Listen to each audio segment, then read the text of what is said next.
Innal hamdalillah nahmaduhu wa nasta'inuhu wa nastaghfiruh wa na'udzu billahi min syururi anfusina wa min sayyiati a'malina. Man yahdihillahu fala mudhillalah wa man yudlil fala hadiyalah. Wa asyhadu an la ilaha illallah wahdahu la syarikalah wa asyhadu anna Muhammadan abduhu wa rasuluh. Ya ayyuhalladzina amanu taqullaha haqqa tuqatih wa la tamutunna illa wa antum muslimun. Ya ayyuhan nasu taqu rabbakumul ladzi khalaqakum min nafsin wahidah wa khalaqa minha zawjaha wa bassa minhuma rijalan katsiran wa nisaa'a wattaqullaha alladzi tasaaluna bihi wal arham innallaha kana 'alaikum raqiba. Ya ayyuhalladzina amanu taqullaha wa qulu qawlan sadida yuslih lakum a'malakum wa yaghfir lakum dhunubakum wa man yuti'illaha wa rasulahu faqad faza fawzan 'azima. Amma ba'd, fa inna asdaqal hadithi kitabullah wa khairal hadi hadi Muhammadin sallallahu alaihi wasallam wa syarrul umuri muhdatsatuha wa kullu muhdatsatin bid'ah wa kullu bid'atin dhalalah wa kullu dhalalatin finnar. Ma'asyiral hadirin wal hadirat rahimani wa rahimakumullah, para jamaah semuanya rahimani wa rahimakumullah. Semoga Allah Ta'ala senantiasa merahmati kita semuanya. Pertama, kita bersyukur kepada Allah Subhanahu wa Ta'ala yang telah mempertemukan kita kembali dalam rangka menuntut ilmu agama Islam yang merupakan tuntutan dari Allah dan Rasulnya alaihi salatu wassalam, dan kita dalam keadaan sehat wal afiat. Semoga apa yang kita lakukan diberkahi oleh Allah Ta'ala, menjadi sebab kita dimasukkan ke dalam surganya. Amin. Yang kedua, sholawat dan salam semoga tetap tersampaikan, tercurahkan kepada qudwah hasanah kita, Nabi besar Muhammad alaihi salatu wassalam, beserta keluarga beliau, umat beliau, dan seluruh orang-orang yang mengikuti agama beliau dengan baik sampai hari kiamat kelak. Dan semoga kita semuanya termasuk di dalamnya. Ibu-ibu sekalian, rahimani wa rahimakumullah, kita lanjutkan pembahasan atau tema yang kita bahas pada pertemuan yang lalu. Qadarullah belum selesai karena memang waktunya tidak cukup. Semoga Allah Ta'ala memberikan kemudahan kepada kita untuk bisa membahasnya dengan baik. Sekarang kita akan masuk pada pembahasan pembatal kalimat tauhid la ilaha illallah. Dan sebelumnya saya ingin bertanya beberapa pertanyaan terkait dengan pembahasan yang lalu yang sudah kita sampaikan. Pertama adalah makna la ilaha illallah. Ada yang mau menjawab?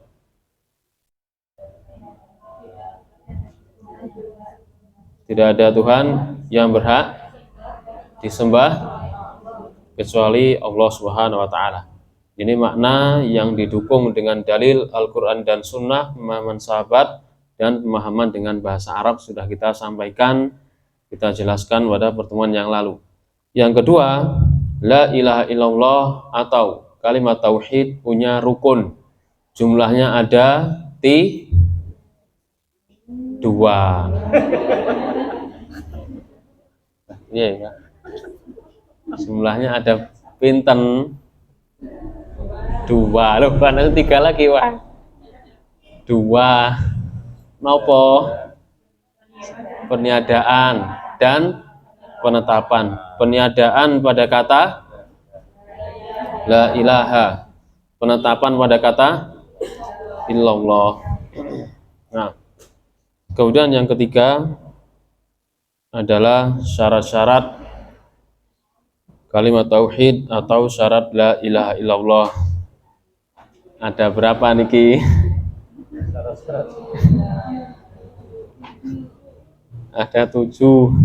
Sepakat nggih? Ijma. Jangan ada perselisihan. Yang pertama adalah ada yang mau menyebutkan salah satu biar jelas ya.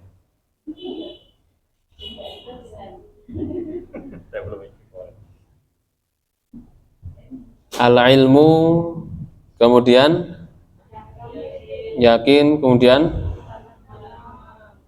na'am, terus patuh, terus ikhlas, terus jujur, na'am, kemudian mencintai, na'am. Kemudian sekarang yang kita bahas adalah pembatal-pembatal la ilaha illallah. Siapa yang mau menyebutkan? Belum ya? Oh, belum. Nah, kita bahas yang ini. Pertama, pembatal la ilaha illallah adalah menyekutukan Allah Subhanahu wa taala atau melakukan kesyirikan. Pembatal kalimat tauhid yang pertama adalah menyekutukan Allah atau melakukan kesyirikan. Syirik ini yang kita maksud secara syar'i, bukan syirik ala Indonesia.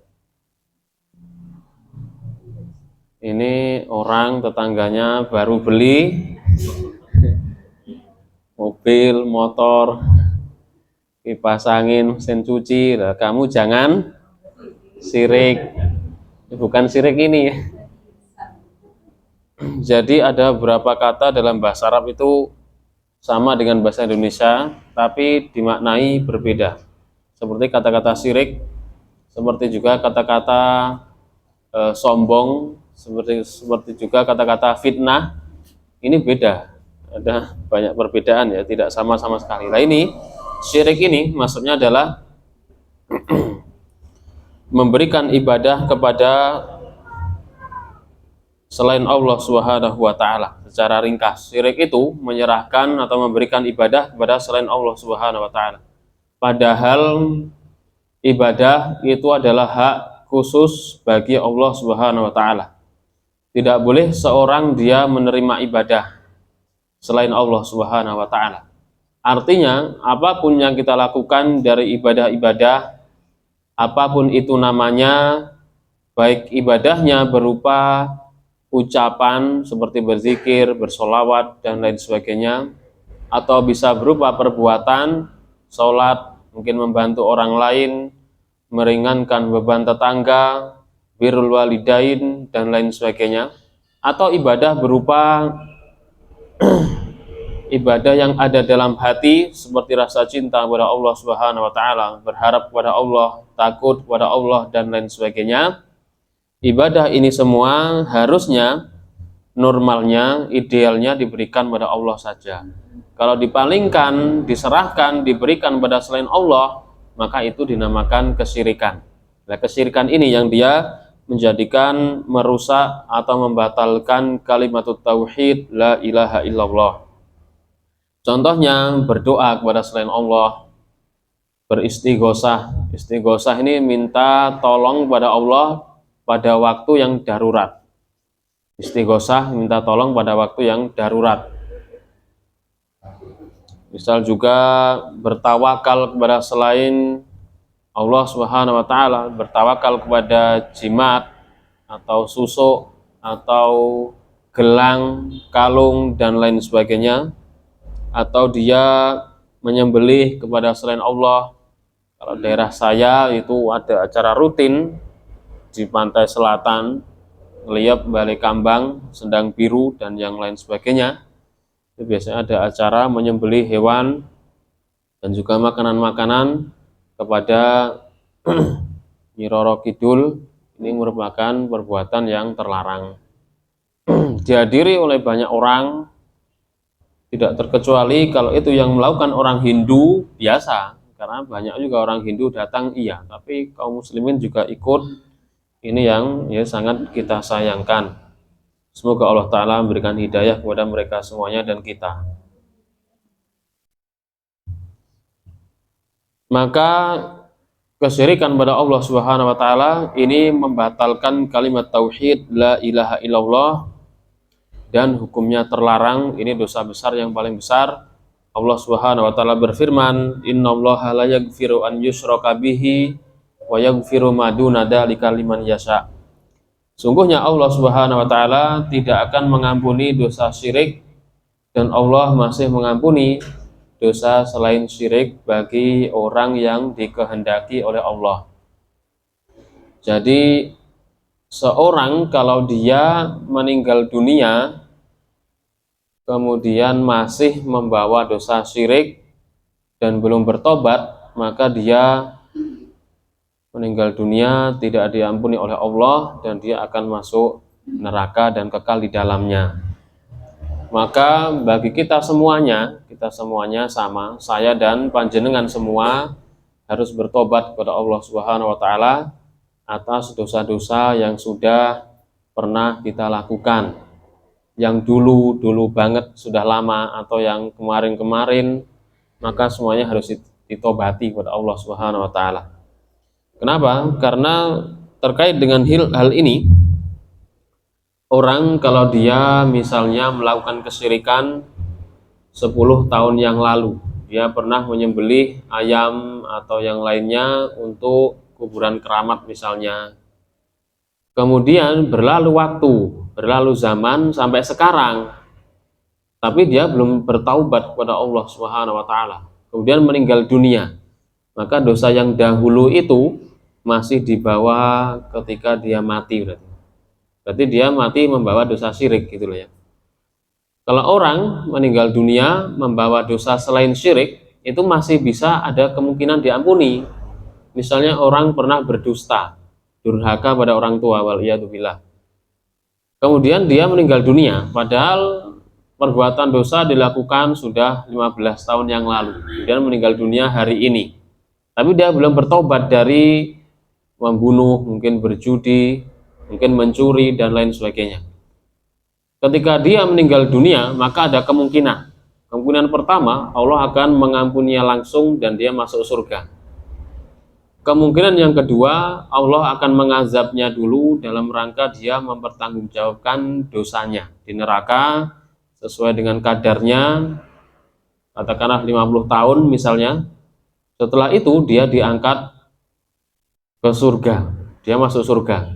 Kalau dia tidak melakukan kesyirikan, masih ada kemungkinan dia masuk surganya pasti. Bisa jadi diampuni langsung atau dia diazab dulu dalam rangka mempertanggungjawabkan dosanya. Akan tetapi kalau orang dia meninggal dunia kemudian membawa dosa kesyirikan, maka dan belum ditobati, maka dia kemungkinannya hanya satu, tidak akan diampuni oleh Allah Subhanahu wa taala. Jadi dia pasti masuk neraka. Wa na'udzubillahi min dzalik. Maka wajib bagi kita semuanya untuk berhati-hati dari dosa yang satu ini karena sangat besar dan sangat terlarang dalam Islam. Dan juga Allah taala berfirman, "Innahu man yusyrik billah faqad harramallahu 'alaihil jannah wa ma'wahun nar wa ma lidzalimin min ansor." Sesungguhnya Allah Subhanahu wa taala, atau sungguhnya barang siapa yang melakukan kesyirikan pada Allah, maka Allah akan mengharamkan surga baginya, tempatnya di neraka, dan dia tidak ada penolong baginya. Alias orang yang melakukan kesyirikan tidak akan ditolong oleh Allah Subhanahu wa taala, yakni dimasukkan ke dalam neraka dan kekal selamanya. Ini kesyirikan secara umum apapun bentuknya. Dan maksudnya syirik di sini yang membatalkan kalimat tauhid adalah syirik besar. Syirik besar ini menjadikan orang kekal dalam neraka, dihapuskan seluruh amal-amal ibadah perbuatan baiknya. Adapun syirik kecil seperti riya, mungkin sum'ah, ibadah ingin dipuji, baca Quran, zikir supaya ingin didengar orang lain, supaya ingin dikatakan orang solih, rajin ibadah dan lain sebagainya, maka yang seperti ini syirik kecil dan dia amal ibadah yang terkait, yang terhubung dengan syirik ini akan dihapuskan. Kalau dia sholat Sholat tujuan ingin dipuji orang, maka sholatnya tidak dapat pahala. Begitu juga dengan puasa, zikir, dan lain sebagainya. Ini yang pertama. Kemudian yang kedua, yang termasuk pembatal kalimat tauhid adalah orang yang membuat perantara antara dirinya dengan Allah. Orang yang membuat perantara antara dirinya dengan Allah Subhanahu wa ta'ala. Sebenarnya poin nomor 2 ini adalah termasuk jenis kesyirikan juga, masuk pada poin 1. Kenapa dibedakan? Karena nomor 2 ini juga sangat banyak sekali dilakukan oleh orang-orang kaum muslimin wal muslimat, makanya dijadikan poin tersendiri. Sebagaimana nomor 1 tadi kesyirikan, itu kan kita katakan secara umum sebenarnya juga masuk orang yang membuat perantara antara dia dengan Allah Subhanahu wa ta'ala. Tapi ini dijadikan poin tersendiri karena banyak sekali terjadi juga. Gimana maksudnya? Apa yang dimaksud dengan membuat perantara antara dirinya dengan Allah Subhanahu wa ta'ala? Ibadah seperti berdoa, kita diperintahkan oleh Allah Subhanahu wa ta'ala untuk langsung meminta berdoa kepada Allah. Wa qala rabbukum ud'uni astajib lakum. Dan Rabb kalian berfirman, berdoalah kepadaku langsung, aku akan mengabulkan doa kalian. Allah katakan, berdoalah kepadaku langsung, maka aku akan mengabulkan, yakni Allah Subhanahu wa ta'ala. Tapi orang-orang, sebagian manusia, mereka berpikir, dan ini adalah was-was dari syaitan, orang-orang yang dia telah melakukan banyak dosa. Misalnya, orang yang dia pernah mencuri, mungkin makan riba, mungkin berjudi, membunuh, berdusta, dan lain sebagainya. Kemudian ketika dia akan berdoa kepada Allah Subhanahu wa ta'ala, langsung, padahal benar, ikhlas, dibisiki oleh syaitan, kamu jangan berdoa kepada Allah langsung. Loh, kenapa? Karena kamu kan banyak dosa, banyak maksiat, kotor kamu ini. Jangan langsung, nanti nggak diterima oleh Allah Subhanahu wa ta'ala. Ya terus gimana caranya? Caranya adalah kamu harus membuat perantara antara kamu dengan Allah, jadikan perantara orang solih. Orang solihnya siapa? Saya nggak tahu. Lah ini tak kasih tahu. Orang solihnya si fulan, si A, si B, si C. Padahal orang-orang solih ini sudah meninggal dunia. Maka orang membuat perantara atau wasilah dengan orang yang meninggal dunia, ini adalah perbuatan syirik dan ini terlarang dan termasuk pembatal la ilaha illallah. Karena juga orang ini dia mengkiaskan, yakni mengukur dengan perbuatan manusia di dunia. Nah, kita saja kalau mau bertemu dengan Pak Presiden Pak Jokowi hafizahullah langsung, bisa nama boten? Boten. Berarti kita harus membuat apa? Perantara, harus melewati mungkin pembantunya, ajudannya, atau siapanya, orang yang memang tugasnya mengurusi hal tersebut. Kita harus membuat janji dulu, baru bisa bertemu, mungkin ngobrol, dan lain sebagainya. Bagaimana dengan Allah Subhanahu wa ta'ala? Apalagi kita dalam keadaan berdosa, banyak maksiat. Kok tiba-tiba langsung ini berjumpa, bertemu, berdoa kepada Allah? Nah, ini kita katakan kiasnya atau perumpamaan yang tidak pas, tidak bisa, tidak benar, tidak bisa diterima. Ini urusan manusia, beda urusannya dengan Allah Subhanahu wa ta'ala. Manusia memang membuat aturan seperti itu, tidak masalah. Kalau bertemu dengan Pak Presiden harus buat janji dulu, nggak masalah itu. Tapi Allah Subhanahu wa ta'ala juga membuat aturan tersendiri kan. Sebagaimana dalil yang kita bawakan, wa qala rabbukum ud'uni astajib lakum innal ladzina yastakbiruna an ibadati sayadkhuluna jahannama dakhirin. Dan Rabb kalian berfirman, berdoalah kepada aku langsung, yakni kepada Allah, maka aku akan mengabulkan bagi kalian. Sesungguhnya orang-orang yang sombong tidak mau beribadah kepadaku, maka mereka akan masuk neraka dalam keadaan menghinakan. Allah membuat aturan, manusia membuat aturan, maka tidak bisa disamakan hal ini. Maka sebenarnya orang dia melakukan dosa sebesar apapun, seberat apapun, ya, sebesar apapun, entah dia pernah melakukan kesyirikan, mungkin berzina, membunuh, mencuri, minum khamr, berjudi, dan lain sebagainya. Kalau dia merangkak kepada Allah Subhanahu wa Ta'ala, dia memuji Allah Subhanahu wa Ta'ala, kemudian beristighfar, minta ampun pada Allah, maka pasti Allah akan mengampuninya. Jangan disamakan dengan urusan manusia, tidak boleh, karena berbeda urusannya, seperti itu. Dan ini yang banyak dilakukan oleh orang-orang, ya. Ketika orang-orang itu banyak yang mereka menziarahi kuburan fulan, kuburan A, kuburan B, kuburan C.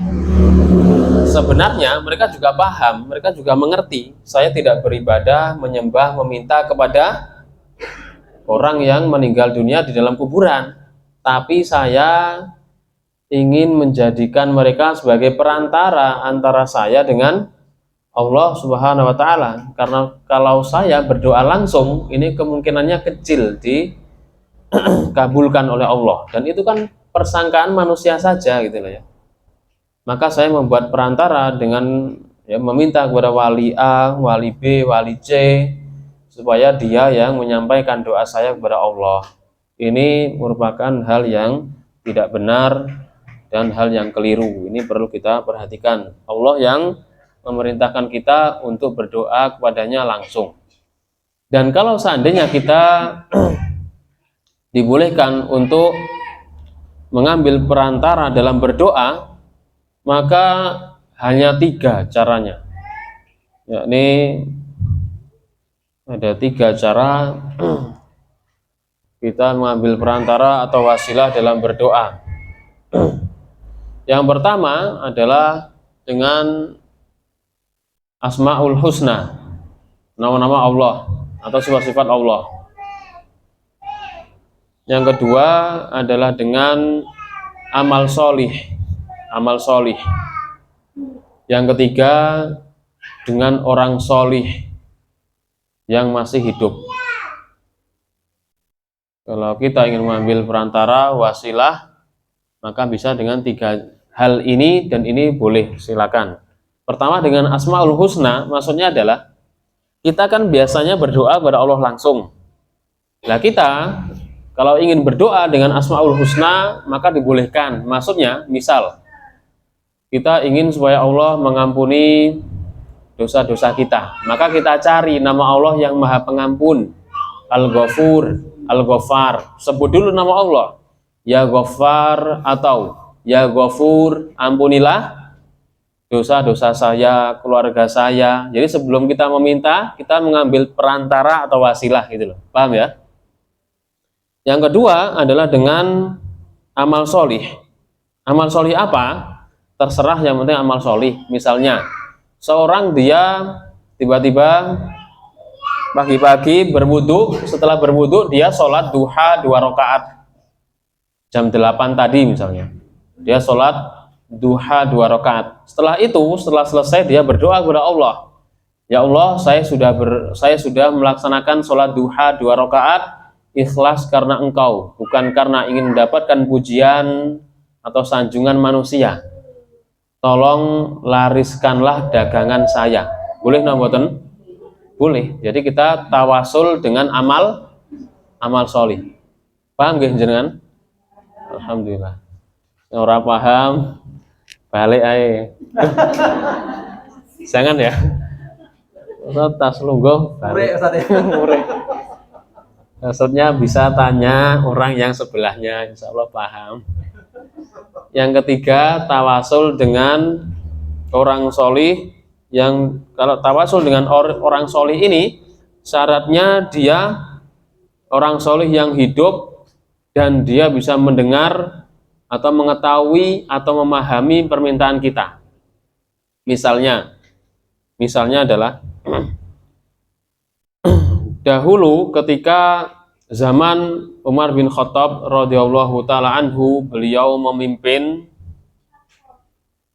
ketika itu terjadi paceklik, tidak turun hujan dalam waktu yang lama. Maka Umar bin Khattab, beliau membuat tawasul atau perantara untuk berdoa kepada Allah. Tidak berdoa langsung, tapi beliau ingin tawasul dengan orang solih. Siapa orang solihnya? Siapa? Orang solihnya juga sahabat. Orang solihnya adalah Abbas. Abbas ini pamannya Rasulullah. Abbas ini saudaranya Abdullah. Abdullah bapaknya Rasulullah. Nah, Umar bin Khattab mendatangi Abbas radhiyallahu taala anhuma dan bilang kepada Abbas, wahai Abbas, ini paceklik sudah lama, tolong Anda berdoa kepada Allah supaya turun hujan. Jadi Umar tidak berdoa langsung kepada Allah, tapi minta kepada Abbas supaya beliau yang berdoa kepada Allah. Kenapa? Karena Abbas orang solih, sahabat. Maka Abbas berdoa, maka turunlah hujan. Kita bisa tawasul kepada siapa? Kepada ibu kita bisa. Dan sepertinya biasa kita lakukan ya. Ibu jangan lupa doakan saya supaya ujiannya lancar misalnya, ya kan? Doakan saya supaya ya rezeki saya lancar, supaya saya diberikan kesehatan, supaya bisa menjenguk panjenengan, kan gitu kan biasanya kita. Itu sebenarnya kita juga tawasul gitu loh ya, itu bisa. Atau tawasul pada ustadz atau kiai juga tidak mengapa, tapi yang solih.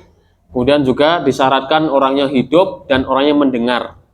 Kalau tidak terpenuhi dua syarat, alias hilang satu syarat, maka jadilah kesyirikan, alias tidak diperbolehkan.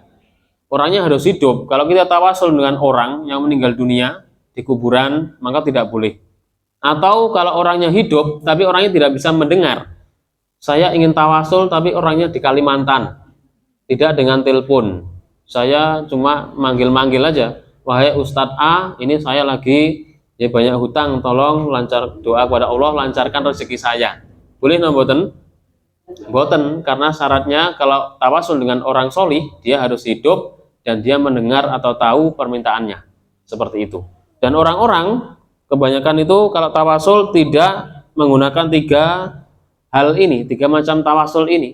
Tidak tawasul dengan Asmaul Husna, tidak tawasul dengan amal solih, tawasul dengan orang solih tapi orangnya meninggal, tidak terpenuhi syaratnya, maka jadilah kesalahan. Jadi kesalahannya di situ gitu loh. Bisa dipahami nggih?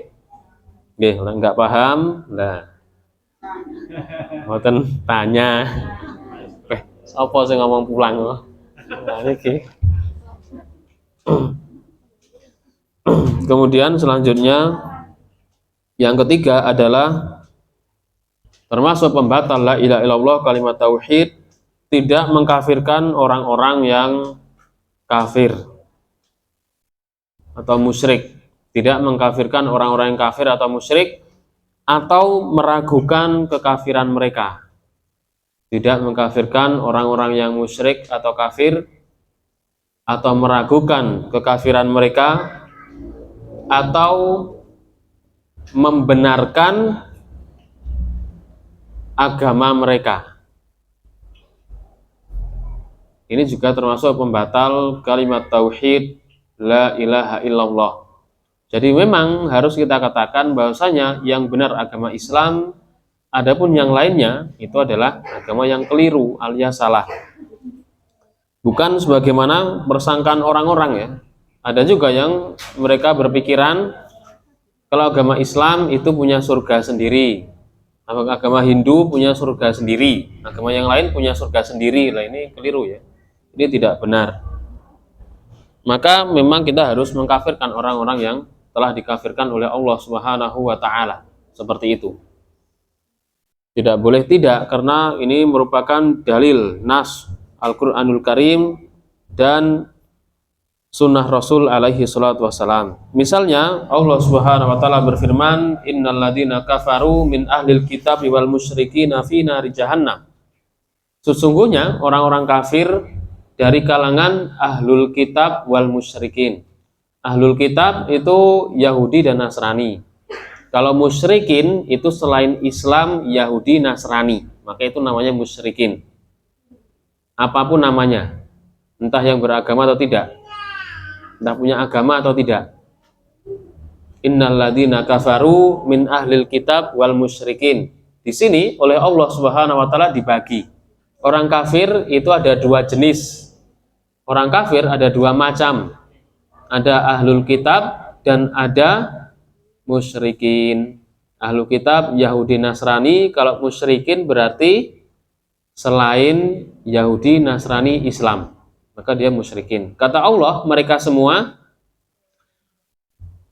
finari jahannam, tempatnya di dalam neraka, khalidina fiha, mereka kekal di dalamnya, ulaika hum syarrul bariyah, mereka seburuk-buruk manusia atau ciptaan.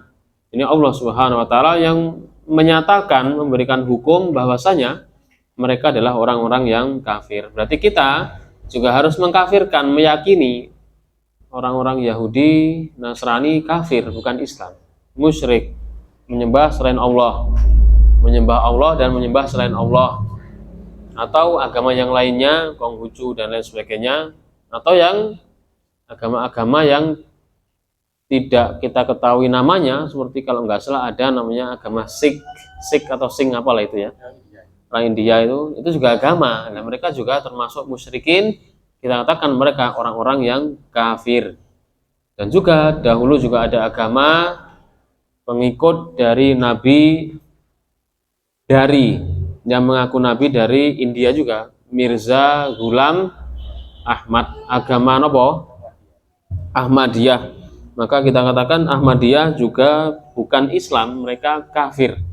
Meskipun zahirnya, kelihatannya kalau dilihat dari pakaiannya atau amal ibadah perbuatannya, misalnya sholat, berzikir dan lain sebagainya, agak-agak mirip, tapi mereka meyakini agama atau meyakini Nabi yang datang setelah Rasulullah, maka ini merupakan kekafiran dan sudah dicap oleh MUI mereka bukan agama Islam alias agama yang keliru atau sesat. Maka termasuk akidah muslimah yang baik adalah meyakini kafirnya orang-orang yang musyrik. Orang-orang yang kafir memang kita kafirkan. Jangan ada keraguan, itu kira-kira itu agama Hindu itu kafir apa enggak ya? Kira-kira nanti masuk surga apa enggak ya? Kayaknya masuk surga juga. Nah ini ragu, ini enggak boleh, enggak bisa. Karena yang menentukan nas dalilnya Al-Quranul Karim, firman Allah Subhanahu wa ta'ala, dan tidak boleh ada keraguan. Dan termasuk kekeliruan dalam hal ini adalah ucapan sebagian orang, semua agama itu sama nomboten, berbeda. Semua agama itu tentu ada bedanya semuanya, dan Allah yang mengatakannya, innad dina indallahi al-Islam, agama yang diridhoi di sisi Allah hanyalah Islam. Wa man yabtaghi ghairal islami dina falan yuqbala minhu wa huwa fil akhirati minal khasirin. Allah juga mengatakan, barang siapa yang mencari agama, yang memeluk agama selain Islam, maka tidak akan diterima agama tersebut dan dia di akhirat akan menjadi rugi karena ibadahnya tidak ada yang diterima oleh Allah Ta'ala. Apakah kita kira ibadahnya orang-orang Hindu, Buddha, Yahudi, Nasrani diterima oleh Allah? Diterima mboten? Tidak diterima. Mereka ibadah apapun, sholat, mungkin puasa, sebagian ada ikut puasa, ya kan? Maka tidak akan diterima. Sedekah mungkin ikut bangun masjid atau membangun panti asuhan, kan amal ibadah besar gitu loh sebenarnya. Tapi tidak akan diterima oleh Allah Ta'ala karena tidak masuk meyakini agama Islam. Yang keempat, meyakini adanya petunjuk yang lebih sempurna dari petunjuk Nabi. Meyakini ada petunjuk yang lebih sempurna dari petunjuk Nabi. Ini juga merupakan pembatal la ilaha illallah. Seorang muslimah yang baik, dia yakin 100% tidak ada keraguan Rasulullah Nabi yang terbaik, Rasulullah penutup para nabi dan para rasul, beliau membawa risalah agama yang terbaik. Semua agama sebelumnya terhapus dengan datangnya Nabi Muhammad alaihi salatu wassalam. Maka termasuk Nabi Isa alaihi salam ketika beliau nanti turun juga ke bumi, karena beliau belum meninggal dunia. Ketika beliau turun ke bumi, Nabi Isa juga akan mengikuti ajaran Nabi Muhammad alaihi salatu wassalam. Beliau tidak melakukan atau menjalankan agama beliau yang dulu, tata cara ibadahnya, sholatnya, puasanya, tidak. Tapi Nabi Isa mengikuti agama Nabi Muhammad, padahal Nabi loh, Nabi Isa mengikuti Nabi Muhammad karena dia hidup setelah Nabi Muhammad diutus. Maka harusnya setiap manusia yang dia hidup ketika Rasulullah telah dicap, disetempel menjadi Nabi dan Rasul, maka orang siapapun dimanapun keberadaannya, dia harus mengikuti Nabi Muhammad alaihi salatu wassalam. Kalau dia beragama, maka dia wajib mengganti agamanya yang dahulu, kemudian diganti dengan agama Islam yang dibawa Rasulullah. Islam agama seluruh para nabi, tapi ini Islamnya Rasulullah Muhammad alaihi salatu wassalam.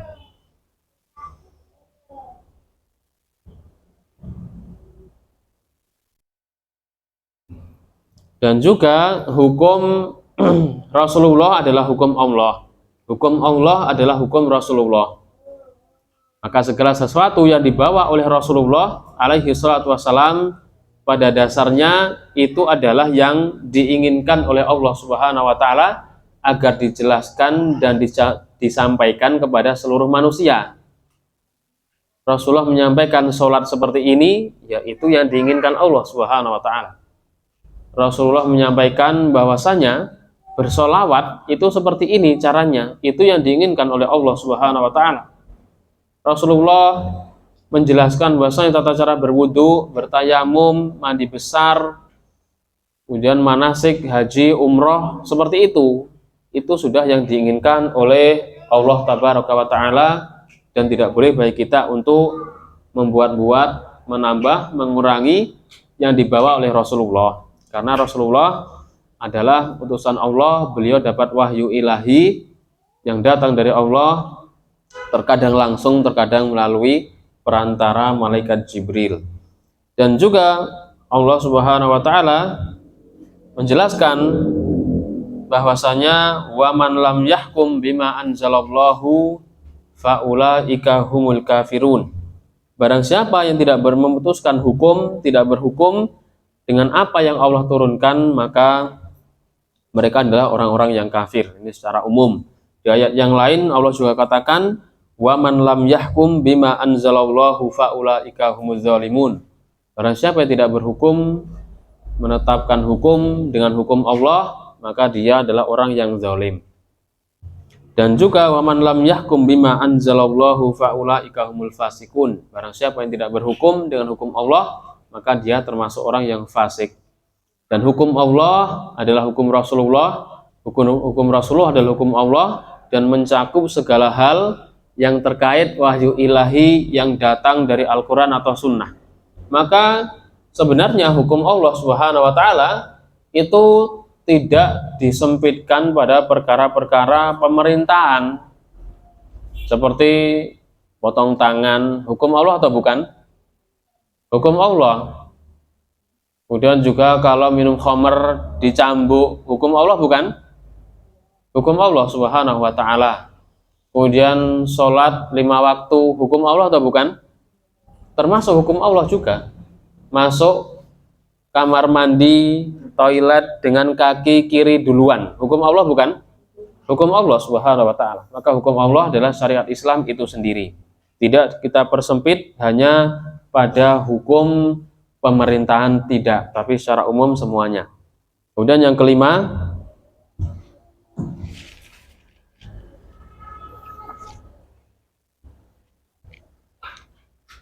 adalah membenci sesuatu yang dibawa Rasulullah. membenci sesuatu yang dibawa Rasulullah meskipun dia melakukannya. Meskipun dia melakukannya. Membenci sesuatu yang dibawa Rasulullah meskipun dia melakukannya. Maka ini juga perlu kita perhatikan.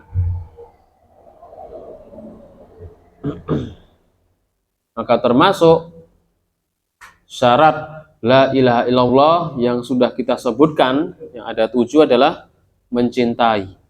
Jadi mencintai la ilaha illallah dan konsekuensinya adalah juga mencintai segala sesuatu yang dibawa oleh Rasulullah alaihi salatu wassalam. Semuanya tidak boleh dibenci, sedikit atau banyak. Meskipun bisa jadi orang melakukan tapi membenci, ini tidak boleh. Ini benci karena syariat ya, bukan benci karena males, capek, panas. Ini beda lagi urusannya. Karena kan bisa jadi orang ini seakan-akan dia mau sholat tapi ternyata hujan deras banget, jadi kayak benci, seakan-akan ada kebencian, ya kan? Maka bukan benci ini, bukan benci keadaan, tapi memang benci syariatnya. Nah ini yang tidak boleh. Kalau kita ambil contoh, ini ada beberapa yang sering, padahal banyak juga yang biasa dijadikan contoh tentang benci terkait dengan apa yang dibawa Rasulullah adalah membenci syariat poligami misalnya. Lah ini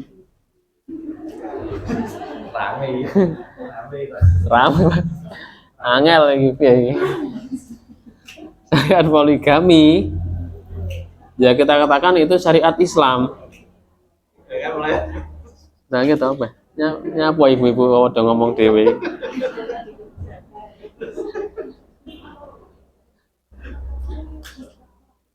Pertama, kita yakini syariat Islam. Maka kalau itu bagian dari syariat Islam, tidak boleh dibenci. Tidak boleh dibenci.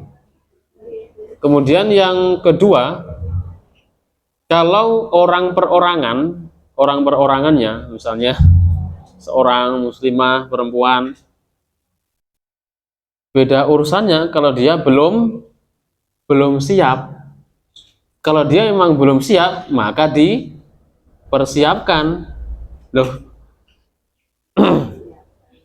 Yakni dipersiapkan omboten. Loh.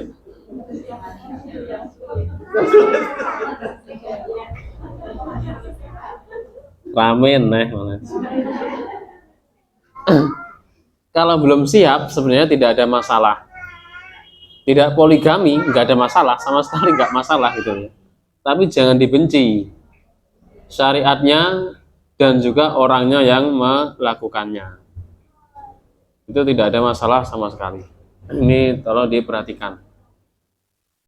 Beda urusannya dia membenci atau dia belum siap ya. Mungkin Allahu alam, saya husnudzon, mudah-mudahan ini pada belum siap gitu loh ya. Pada belum siap.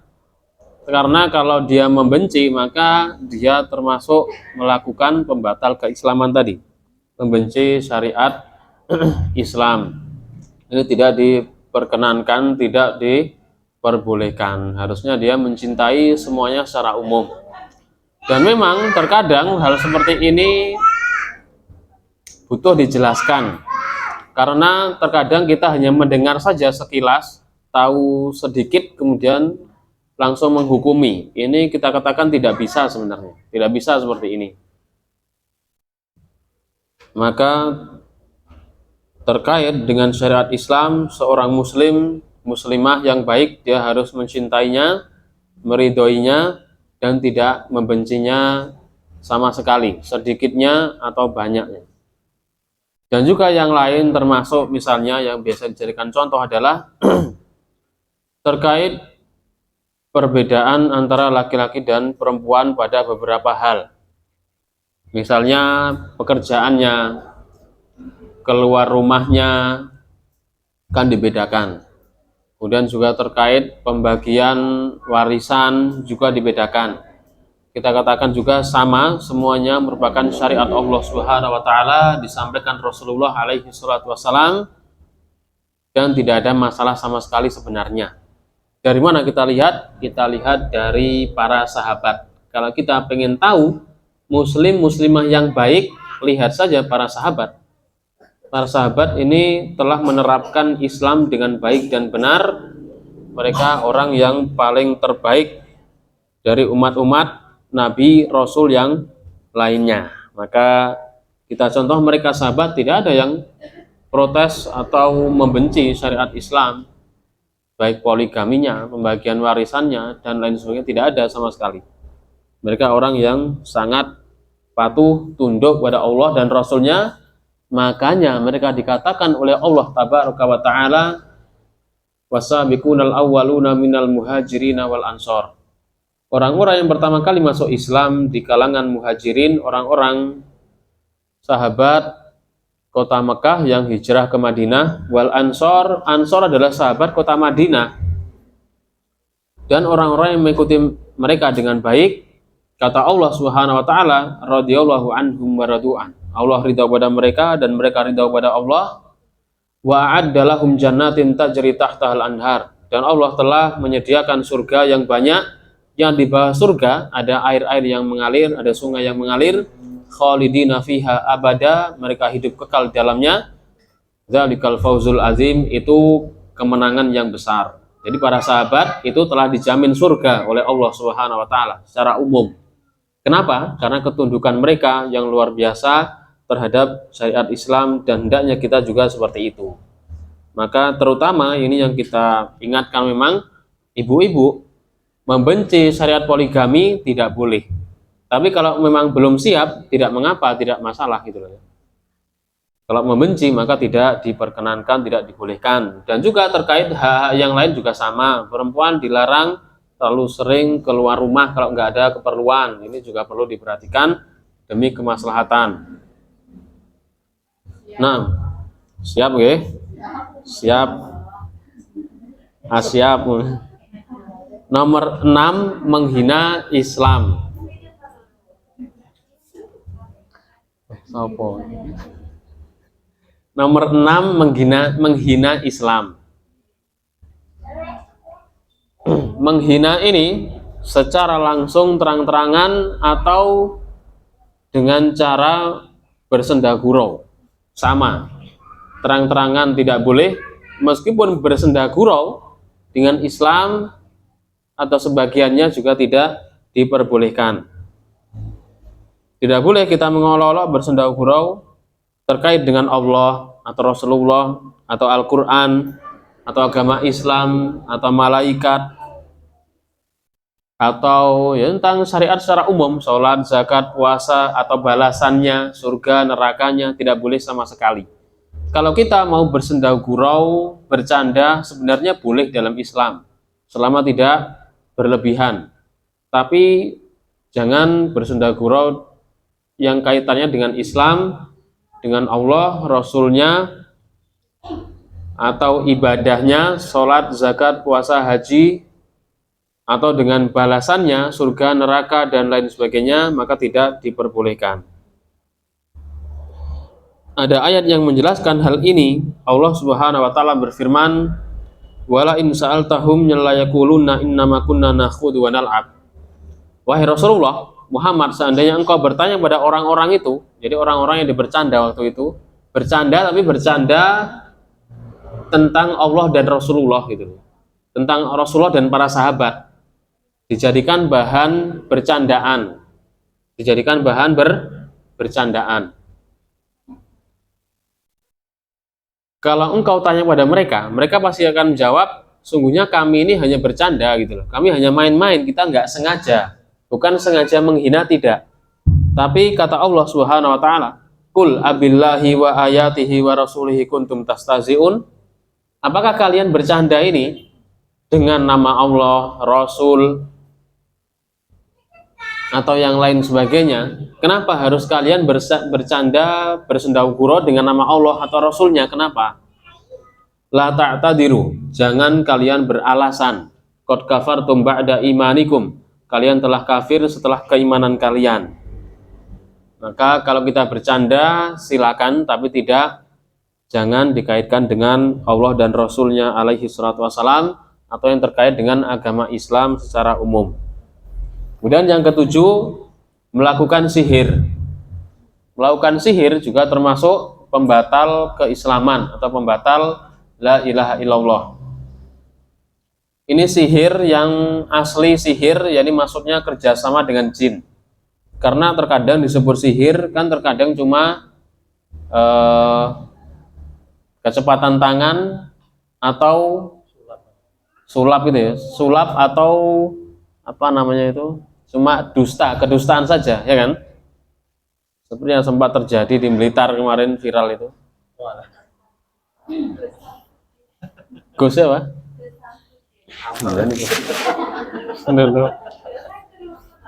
Dan ini emaknya ampun, lali. Cerita dewe, ya. Ini maksudnya sihir yang kerjasama dengan jin, ada mengikat hubungan dengan kerjasama. Dan sihir ini ya banyak macamnya. Salah satunya bisa sihir namanya sihir atof. Atof itu untuk mendekatkan, menjadikan orang cinta, sayang, perhatian dengan kita. Pelet seperti itu ya. Semar mesem, kol buntet, bulu perindu. Kau ngerti kabeh. Wah, sing takok sapa iki? Angel lagi. Dan juga ada sihir yang namanya asorfu. Asorfu untuk memalingkan, jadikan orang benci, meninggalkan, atau tidak menyukai, dan yang semisalnya. Semuanya termasuk sihir yang terlarang. Tidak boleh menggunakan sihir, tidak boleh mendatangi dukun minta supaya misalnya suami saya supaya tambah dekat dan lain sebagainya, tidak boleh. Termasuk juga sihir untuk penglaris, karena jenisnya banyak ya. Sihir untuk penglaris juga terlarang, sihir untuk menyantet orang juga terlarang, memberikan madorot bahaya kepada orang-orang dan lain sebagainya. Intinya ini sihir yang terkait hubungan kerjasama dengan jin, semuanya terlarang. Dalilnya adalah firman Allah Subhanahu wa taala ketika Allah pernah menurunkan dua malaikat Harut dan Marut. Malaikat namanya Harut dan Marut. Maka Harut dan Marut ini kan dijadikan ujian bagi manusia.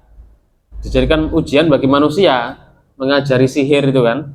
Allah katakan, "Wa ma yu'allimani min ahadin hatta yaqula innama nahnu fitnatun fala takfur."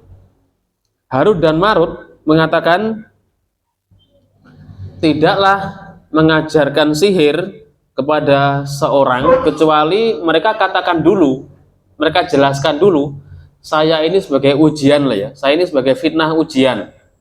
Jangan kalian belajar sihir, meskipun saya bisa mengajari, tapi jangan kalian belajar sihir dari saya, ini adalah kekufuran. Jangan kafir pada Allah Ta'ala. Berarti kalau dia belajar sihir merupakan bentuk kekufuran pada Allah Subhanahu wa Ta'ala. Maka terlarang bagi seorang untuk melakukan praktek sihir atau dia mendatangi sihir atau mendatangi dukun dan lain sebagainya. Yang kedelapan, memberikan pertolongan kepada orang kafir, memberikan pertolongan pada orang kafir dalam rangka memerangi kaum muslimin. Memberikan pertolongan pada orang kafir dalam rangka memerangi kaum muslimin.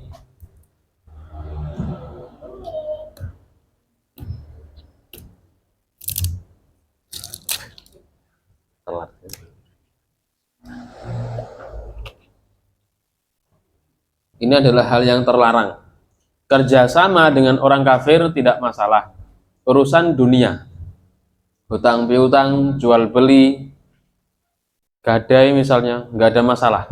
Tapi kalau membantu, menolong, ada hubungan kerjasama dengan orang kafir, tapi untuk merendahkan, menghinakan, bahkan menghancurkan kaum muslimin, memerangi kaum muslimin, maka ini terlarang. dan ini termasuk pembatal kalimat tauhid la ilaha illallah. Allah mengatakan, Al-Maidah ayat 51, ini juga sempat viral beberapa tahun yang lalu. Ya ayyuhalladzina amanu la tattakhidul yahuda wan nasara auliya. Wahai orang-orang yang beriman, Allah sebut orang yang beriman. Kalau kita perhatikan, kalau Allah Subhanahu wa taala menyebut ya ayyuhalladzina amanu, wahai orang-orang yang beriman, maka yang datang setelahnya pasti antara satu di antara dua kemungkinan. Kalau tidak perintah, pasti larangan. Maka dahulu sahabat, ketika datang firman Allah, ya ayyuhalladzina amanu, wahai orang-orang yang beriman, pasti sahabat langsung fokus perhatian kepada apa yang akan disampaikan Rasulullah. Kenapa? Karena kalau yang datang adalah perintah, sahabat langsung melakukannya. Kalau yang datang larangan, maka sahabat yang pertama kali langsung meninggalkan larangan tersebut, meskipun sedang dilakukan itu perbuatannya. Maka ini juga sama, Allah Subhanahu wa taala mengatakan ya ayyuhalladzina amanu, wahai orang-orang yang beriman. Di sini yang datang adalah larangan. La tattakhidul yahuda wan nasara auliya. Jangan kalian menjadikan orang-orang Yahudi dan Nasrani sebagai teman dekat, sahabat dekat. Tolong menolong dalam perkara agama terlarang. Kalau perkara dunia, bisnis boleh. Kalau perkara agama tidak diperbolehkan. Kemudian yang nomor 9, meyakini bolehnya keluar dari syariat Nabi Muhammad. Meyakini bolehnya keluar dari syariat Nabi Muhammad. Ini pembatal yang ke-9. Meyakini bolehnya keluar dari syariat Nabi Muhammad. Ini juga merupakan pembatal kalimat tauhid, yakni yang benar adalah seorang ini tidak boleh ada yang keluar dari syariatnya Nabi Muhammad. Harusnya, normalnya, idealnya, seluruh manusia yang ada di permukaan bumi, mereka harus mengikuti Nabi Muhammad alaihi salatu wassalam dalam cara beragamanya semuanya. Baik dalam hal ibadah, akidah, muamalah, sosial, politik, rumah tangga, dan seluruh masalah hidupnya ada solusinya sebenarnya. Tinggal belajar saja kita, gitu ya. Dan ada orang yang dia meyakini bahwasanya bolehnya orang keluar dari syariat Nabi Muhammad dengan berdalil sebagaimana bolehnya Nabi Khidir keluar dari syariat Nabi Musa. Kalau kejadian ketika Nabi Khidir keluar dari syariat Nabi Musa, alias Nabi Khidir punya atau menjalankan syariat sendiri yang itu bukan syariat yang dibawa Nabi Musa, maka sebenarnya sudah terjawab, sudah dijelaskan oleh para ulama dari dulu. Jawabannya adalah pada waktu itu Nabi Musa itu diutus untuk orang-orang Bani Israel saja. Dan zaman dahulu seperti itu, nabi-nabi itu diutus pada kaumnya saja, gitu kan? Gimana mboten?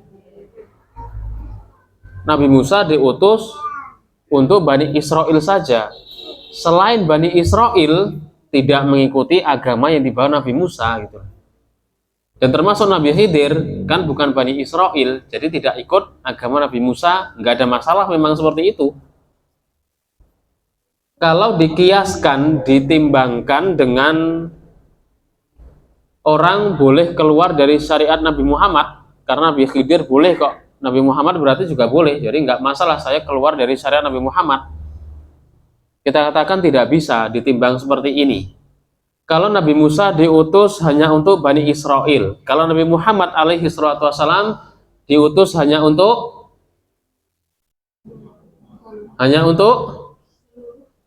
manusia dan jin, berarti semuanya, gitu kan?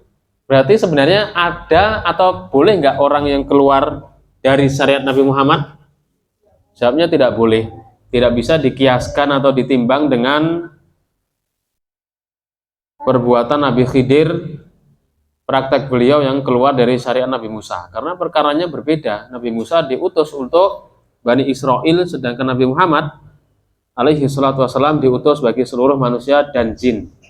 Karena jin, punya nggak mereka nabi dari kalangan jin? Punya nomboten? Jin punya nabi dari kalangan jin nomboten? Tidak punya. Lah jinnya, kok jinnya? Nabinya mereka siapa? Nabi Muhammad alaihi salatu wassalam. Jadi kan ada bangsa jin, ada bangsa manusia.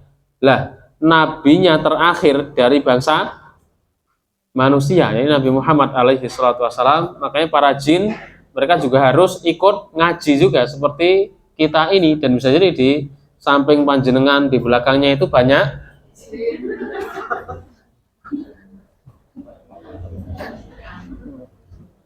bisa jadi, kita kan nggak tahu. Kalau jinnya baik ya dia ngaji menuntut ilmu. Karena jin tidak punya nabi dari kalangan jin sendiri, maka mereka wajib mengikuti Nabi Muhammad alaihi salatu wassalam dari mulai tata cara tayamum, berwudu, sholat, bersolawat, zikir setelah sholat, zikir pagi petang, haji, umroh, mereka juga wajib mengikutinya dari ajaran Rasulullah. Kemudian yang ke-10 adalah berpaling dari agama Allah. Berpaling dari agama Allah. Tidak mempelajarinya dan tidak mengamalkannya. Yang ke-10 ini tidak berpaling dari agama Allah, tidak mempelajarinya, tidak mengamalkannya. Ini juga sebagai bantahan dari syubhat sebagian orang-orang yang mereka mengatakan atau mereka yakini, saya tidak usah terlalu paham agama Islam. Loh, kenapa? Nanti kalau saya tahu agama Islam, saya jadi tahu banyak yang halal yang haram, gitu kan? Jadinya tambah berat, gitu kan? Ada nggak orang seperti ini? Ada namboten? Siapa? Nggak usah disebutkan. Nah, ini juga subhat. Bantahannya adalah ini, justru kalau orang itu tidak mau mempelajari agama Islam, dia akan keluar dari Islam itu sendiri. Lebih berat namboten? Lebih berat. Dan kalau mau kita katakan belajar Islam, belajar agama Islam adalah sebuah kewajiban. Jadi harusnya seorang muslim, muslimah yang baik itu normalnya, standarnya ya belajar Islam itu sendiri gitu loh ya. Seorang muslim belajar agama Islam itu harusnya biasa gitu loh ya. Orang muslim sholat subuh biasa itu. Harusnya memang seperti itu. Seorang muslim beribadah, berdoa kepada Allah saja. Itu biasa, standarnya memang seperti itu. Harusnya seperti itu. Maka keliru orang yang punya syubhat seperti tadi. Dia tidak mau belajar agama Islam, tidak mau terlalu soleh, nanti takutnya banyak tahu yang haram-haram, jadi takut tambah berat ini. Gimana maksudnya? Dia kan harusnya belajar agama Islam memang gitu loh. Pertama yang diwajibkan belajar agama Islam. Yang kedua, urusan menjalankan itu urusan nomor 2, ya usaha memang. Harus berusaha untuk melakukan perintah dan menjauhi larangan. Pada prakteknya pasti nanti ada kesalahan di situ gitu loh. Pasti ada error human nanti. Orang ada yang salah pasti, tobat makanya di situ. Bukan malah kita tidak mau pelajari agama Islam dari awalnya, itu kelirunya tambah besar, tambah berkali lipat. Justru itu adalah termasuk pembatal la ilaha illallah alias pembatal keislaman. Nah, ini 10 pembatal Islaman yang bisa kita sampaikan pada pertemuan kali ini. Kemudian pembatal keislaman ini, kalau ada orang yang melakukannya, kita katakan orangnya kafir, keluar dari Islam, tapi dengan syarat dan ketentuan. Syarat dan ketentuannya adalah syarat-syarat pengkafiran. Yang pertama, berilmu, ilmu. Orang yang melakukan kekafiran, dia harus tahu dulu itu perbuatan apa? Perbuatan kafir, perbuatan yang mengkafirkan. Orang yang dia berdoa kepada pohon keramat, tapi dia tidak tahu itu perbuatan kafir. Bisa dikafirkan atau mboten? Nggak bisa. Dia tetap muslim, dia keliru, tidak bisa disebut kafir. Yang kedua, karena sukarela. Dia melakukannya sukarela, bukan paksaan. Beda lagi urusannya ketika dalam kondisi terpaksa, dipaksa mengatakan bahwasanya Nabi Isa adalah Tuhan yang harus disembah misalnya. Tapi itu pistol itu di kepalanya, itu kan terpaksa. Beda lagi urusannya. Kemudian juga dia melakukannya secara sengaja. Secara sengaja. Orang kita lihat orang loh, itu kok ada orang sujud kepada kuburan sengaja, bukan karena kesandung kemudian tiba. Beda lagi urusannya. Ini syarat-syaratnya. Kemudian yang menghukuminya haruslah ulama.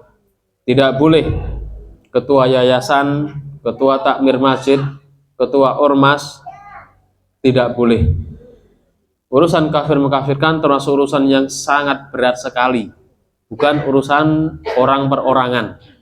Lalu apa gunanya kita belajar ini? Yang pertama, itu merupakan kewajiban seorang muslim untuk belajar seluruh agama Islam. Yang kedua, kita belajar ini supaya kita lebih berhati-hati, supaya tidak melakukan pembatal-pembatal kalimat tauhid la ilaha illallah. Seperti itu.